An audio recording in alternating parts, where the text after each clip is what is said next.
On day 28 of the war and following the continuation of the campaign of airstrikes by the Americans and Israelis, we have come to southern Tehran, where one of the neighborhoods has been targeted. The loss and destruction here are still painfully fresh and shockingly clear.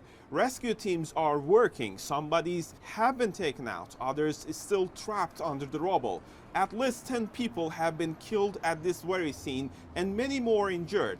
Families are standing outside the remainings of their homes. Some are crying, others are simply watching in silence. Broken glass litters the pavements and several apartment blocks are visibly damaged. The mood here is heavy and residents say they are still trying to process what happened. We heard a loud explosion.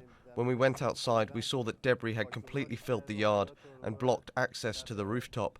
There was enough debris to fill 2 trucks, most of it coming from the neighboring building that had been hit. Several people in that building were killed, none of them military personnel. At around 4 in the morning, I was awake and heard the sound of the air defence system.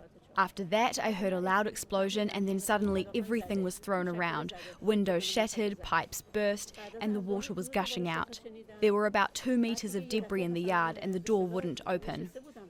Iran's health ministry says since the start of the airstrikes, nearly 2,000 people have been killed, including 452 women and children. Over 24,000 people have been injured. This includes more than 66,000 residential units. Some have been partially damaged, some even reduced to rubble. In Tehran alone, nearly 27,000 residential and commercial units have been impacted.